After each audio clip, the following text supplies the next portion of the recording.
দেশত লকডাউন চলি থকাৰ সময়তে গ্ৰামাঞ্চলত গৰীবৰ অসহায় পৰিয়ালৰ মাজত এমুঠি অন্নৰ বাবে হাহাকাৰ অৱস্থাৰ সৃষ্টি হৈছে।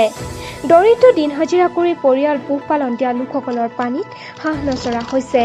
তাৰ প্ৰতি লক্ষ্য ৰাখি লাহৰীঘাট অঞ্চলৰ অতি পিছপৰা হুগুলতলি গাঁৱৰ ক্ষুদ্ৰ যুৱ ব্যৱসায়ী আজিজুল ইছলামে নিজ গাঁৱত ব্যক্তিগতভাৱে 200 পৰিয়ালৰ মাজত চাউল, আলু, পিঁয়াজ, নিমখ, দাইল, চাবোন আদি বিতৰণ কৰি মহানুভৱতাৰ পৰিচয় দাঙি ধৰে।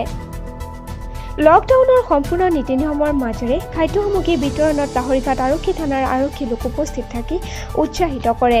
ব্যৱসায়ীজন উপস্থিত থাকিব নোৱাৰিলে যদিও পৰিয়ালৰ লোকৰ দ্বাৰা সামগ্ৰীসমূহ বিতৰণ কৰা কাৰ্যক অঞ্চলটোৰ লোকসকলে শলাগ লৈছে। যি গৰীব দুখীয়া মানে হুগুলতলি গাঁৱৰ একদম দৰিদ্ৰ পৰিয়াল শ্ৰেণীৰ মানুহ, সেইখিনি মানুহক মানে আমি মানে মোৰ দাদাই মানে সি উপস্থিত নাই, অনুপস্থিত, সি তিনিচুকীয়া ডিষ্ট্ৰিক্টত থাকে, সৰু বিজনেছ এটা কৰে। সি মানে আমাৰ 200 মানুহৰ কাৰণে কিবা এটা সাহায্য মানে যিহেতু 15 দিন ধৰি লকডাউন চলি আছে, দিন হাজিৰা খোৱা মানুহ, আমাৰ গাঁৱটো একেবাৰে গৰীব গাঁও, মানে দিন সমষ্টিৰ 10 নম্বৰ ৱাৰ্ড হুগুলতলি গাঁৱটো। এইটো গাঁৱত মানে দৰিদ্ৰ পৰিয়ালখিনিৰ কাৰণে প্ৰায় 200 মানুহৰ কাৰণে আমি এটা পেকেজ মানে বনাইছোঁ।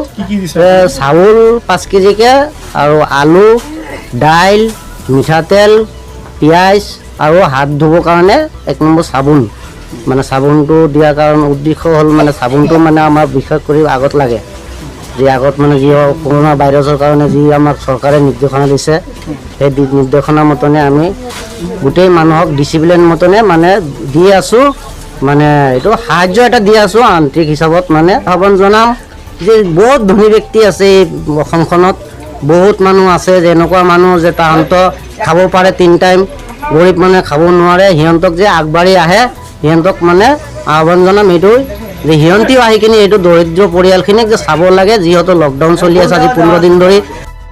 মৰিগাঁৱৰ পৰা পুলক মেধিৰ ৰিপৰ্ট, খবৰ 24/7।